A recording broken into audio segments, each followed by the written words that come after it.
Hello Year 7 and Year 8, welcome to week 1 of Cells lesson 2. So we've already had the first lesson, this is the second lesson now. Okay, so just to introduce what the facts are that we're going to learn today in your fact book.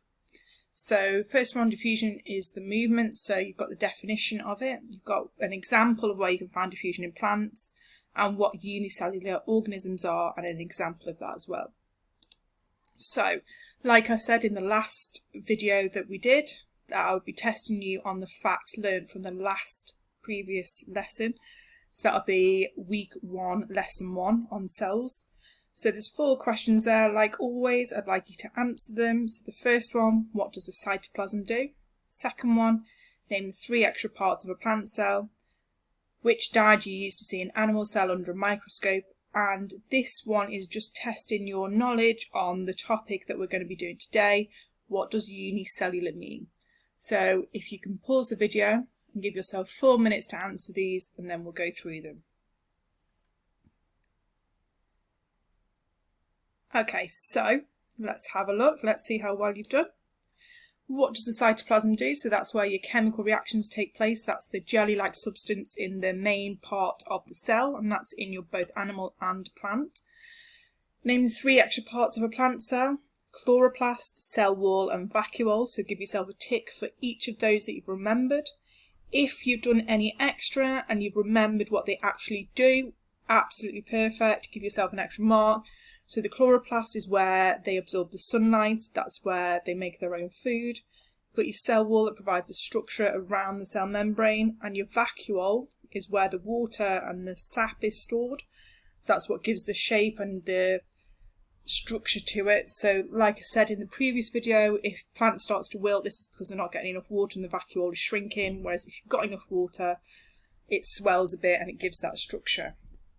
Which dye do you use to see an animal cell under a microscope? It's methylene blue. So well done if you remembered that one.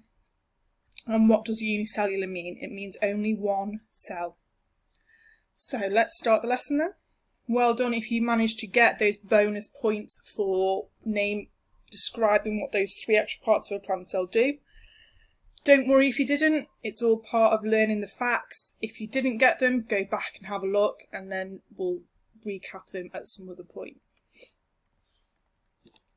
So, just to start with the topic that we're looking at, explain what is happening in this picture. So I'll give you a few minutes, have a think, look at it in detail. What is it showing you?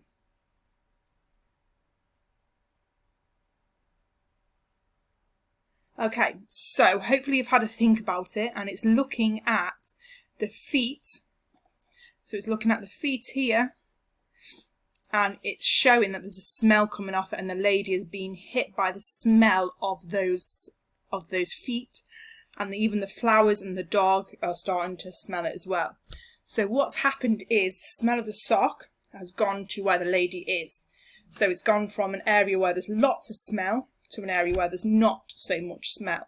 So the particles from the smell of the sock has travelled all the way to the lady. So this is an example of diffusion. So you've got high concentration and it's going to a lower concentration where the lady is, where the particles are starting to spread out. So we're starting to configure the definition for diffusion from this picture. So the definition of diffusion in scientific terms is the movement of particles from a high concentration level to a low concentration.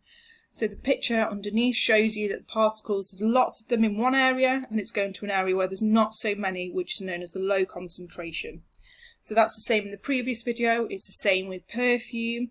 So if you spray perfume near you and you move a few inches away, you go and sit on your bed, you'll be able to smell it eventually because of the diffusion of the particles. If you can think of any other examples of diffusion, that would be awesome. If not, don't worry, we're going to go through another example now. So one example in plants is that they get water through their roots. It's an example of diffusion. So as you can see in the diagram, you've got your water molecules that are outside in the soil. Then you've got your root hair cells with that long, pointy, looks like a nose. And what happens is the water will diffuse from the soil particles into that root hair cell. and the root hair cell will take it up to the plant where it's needed for photosynthesis to happen. Bonus points if you can remember what the photosynthesis equation is. Yes, it is. So they take in carbon dioxide and water, and from that they make oxygen and glucose. Well remembered if you could remember that one. So moving on to unicellular organisms, and this is probably one of the most unique and hardest to kind of get your head around.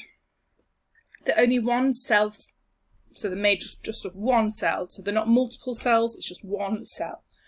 And they have characteristics of both the animal and plant cell that we looked at previous lesson.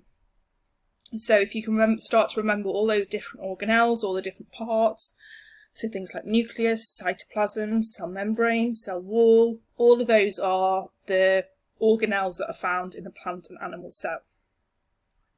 So you can see some examples in the picture underneath. So you've got your paramecium, you've got your amoeba, you've got bacteria and yeast. So they are all unicellular organisms, so they only have one cell.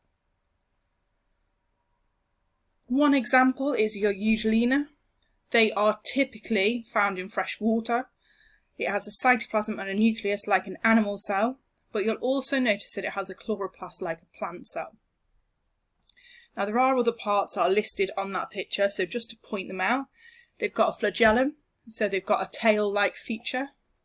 And in that tail-like feature, that's what enables it to swim. So that's why it's typically found in fresh water. It can move about and it can swim. You've also got something called an eye spot. An eye spot is how it can absorb light. So it can start to make a little bit of its own food. But because it's under the water, it's not going to make a lot of food.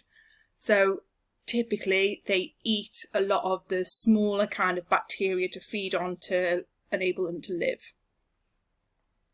So that's the end of Cells Week 1 Lesson 2. So hopefully you've learnt those facts that you need to know for this week. Over the next few weeks, I'll be asking you questions on the previous week's topic, so don't stop learning those facts. Make sure you're going over them. Make sure you're using BBC Bite Size to recap them. If you don't understand anything, please get in touch with your teachers. So the facts that you will need to learn for next lessons, so it will be week 2 lesson 1, and that's on particles. These are found in your fact book, and I've also listed them below. So you've got the 3 states of matter are solid, liquid and gas. To change from solid to a liquid, it's melting. From a liquid into a gas, it's evaporating. And from a gas to a liquid is condensation. And finally, from a liquid to a solid, it's freezing. Now, there is 2 others that I haven't put on there as fact book checks for you to learn, but if you can find them out before the next lesson, that'll be extra points. So they are going from a solid to a gas and a gas to a solid.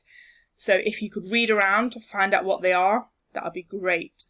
So keep safe, have fun, and I will see you next time.